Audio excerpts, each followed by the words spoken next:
ஒரு ஊர்ல பயானுக்கு போயிருந்தேன். அப்போ ஒருத்தர் கேட்டார் வந்து, ஹஜ்ரத் எங்க பையங்களை எங்களால சமாளிக்க முடியல, வித்தியாசமா இருக்கான். உண்மை உண்மை, நாங்கெல்லாம் காலேஜில் பார்க்குறோம்ல, உண்மை. இந்த பிள்ளைகள்கிட்ட எப்படி நடக்கிறதுன்னு தெரியல. அவன் பேசுற பாஷை புரியல. டிஜிட்டல் கிட்ஸுங்கிறான். அவன் ஒரு ஸ்டைலா பேசுறான். அவன் மொபைல், அவன் உலகம், அவன் வாழ்க்கை. ஒரு நண்பரை பார்க்க போயிருந்தா டீ கொண்டு வந்து வச்சாரு, குடிச்சிட்டா திடீர்னு பார்த்தா ரூம்ல இருந்து ஒரே சத்தம், லே புடுறா அவனை, லே அட்ரா அவனை, லே புடுறா அவனை, அட்ரா அவனன்னு. இவர் பையன் நல்லா தானே இருந்தான், கேட்கவும் முடியாதுல்ல. ஏங்க உங்க பையன் ஒரு மாதிரி ஆயிட்டானா அப்படின்னு கேட்க முடியுமா? பேசாம உட்கார்ந்தேன். அப்புறம் அவரே சிரிச்சிட்டு சொல்றாரு, நம்ம பையன் கேம் விளையாடுறான் சார் ரூம்ல.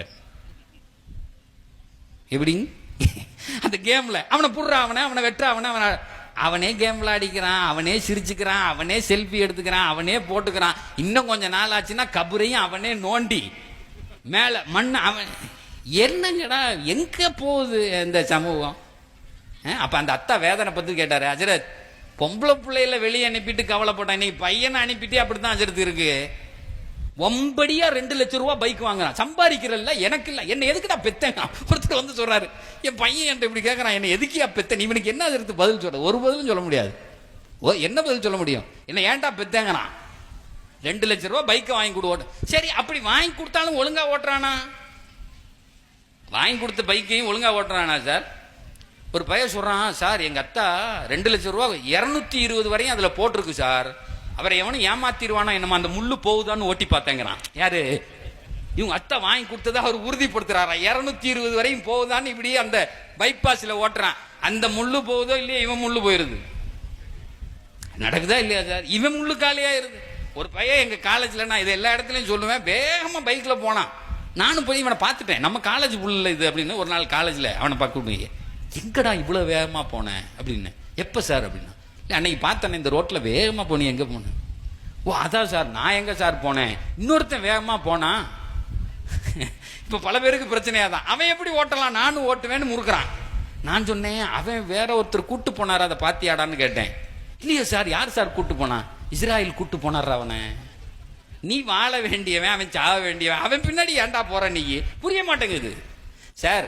பிள்ளைகளை பெத்துட்டு ஸ்கூலுக்கு அனுப்பிட்டு திரும்புற வரையும் அது ஆணோ பெண்ணோ வயிற்றுல நெருப்பு கட்டிருக்கான்.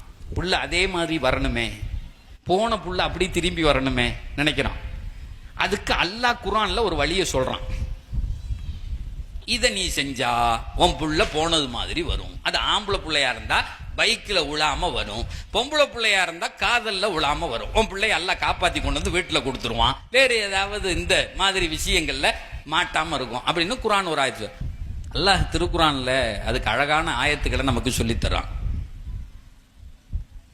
நீங்க உங்க பிள்ளைகள் வெளியே போனால், ஸ்கூலுக்கு போகும்போது அம்ரி இலல்லாஹ் சார், லட்சக்கணக்கானவர்கள் இதை ஓதி தங்க பிள்ளைகளை பாதுகாத்துக் கொள்றாங்க. இன்னைக்கு என்கிட்ட சொல்லும் போது சொன்னாங்க, ஹஜ்ரத் இன்னைக்கு இந்த இளைஞர்கள் இளம் பெண்களுக்காக வேண்டி ஒரு செய்தியை சொல்லுங்கன்னு.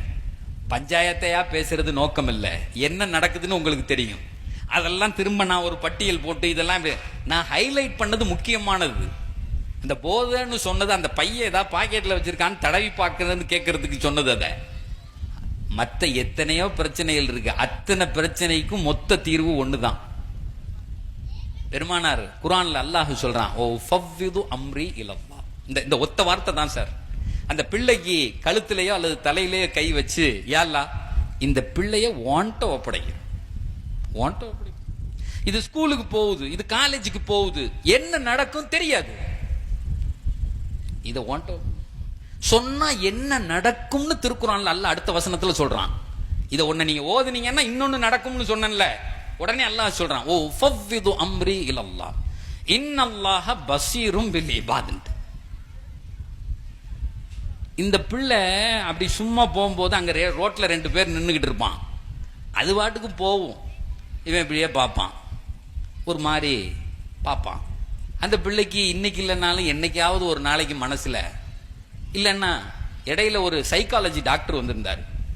அவர் பேசிட்டு இருக்கும்போது சொன்னார், இதே மாதிரி ஒரு பிரச்சனையான ஒரு ஆண் பெண் அந்த பிள்ளைகளுக்கு இடையில பிரச்சனை ஆயிடுச்சு. அந்த பிள்ளையை கூப்பிட்டு கேட்டோம், என்னம்மா நீ ஏன் இப்படி, ஏன் மூக்கு அழகா இருக்குன்னு சொன்னா சார். அந்த பிள்ளை சொல்லுது, சார் என் மூக்கு அழகா இருக்குன்னு சொன்னா, என்ன பெத்த அம்மாவும் அத்தாவும் இதுவரையும் சொன்னதில்லை. இதுவரை என்னை பார்த்து நீ அழகா இருக்கன்னு சொன்னதே இல்லை.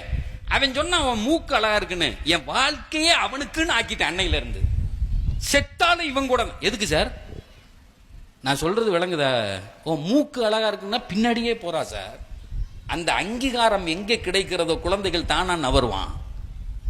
நீங்க சொல்லுங்க, கண்ணே அழகா இருக்கடா சொல்லுங்க. மார்க்கம் சொல்லுது உங்க பிள்ளைய நீங்க கொஞ்சுங்க. நீ அழகா இருக்கன்னு சொல்லி இருந்தா 1000 பேர் சொன்னாலும் அந்த ஆணும் பெண்ணும் கேட்க மாட்டான். நீ சொல்லலன்னா மற்றவன் சொல்ற எதாக இருந்தாலும் பெருசா இருக்கும். அப்ப அல்லாஹ் சொல்றான், யார் அப்படி ஒருவர் இருந்து தூண்டில் போட்டாலும் கூட உங்கள் மகளை நாம் கிழவியாக காண்பிப்போங்கிறான். அந்த பிள்ளை எப்படி தெரியும் இன்னொருத்தன் கண்ணுக்கு? தெரிஞ்சா தெரிஞ்சுட்டு போறா. அந்த பிள்ளையினுடைய கணவனுடைய கண்ணுக்கு அழகா இருந்தா போதும். இந்த பையன் பைக் எடுத்து அப்படி திருக்கணும்னு நினைக்கிற போதே அவன் மனசுல விடும், வேணாம் வேணாம்பா, அத்தா 2 லட்சம் கொடுத்து வாங்கி கொடுத்துருக்காரு, நம்ம மெதுவா அந்த வண்டியை ஓட்டுவான்னு எல்லாம் போடுவான்.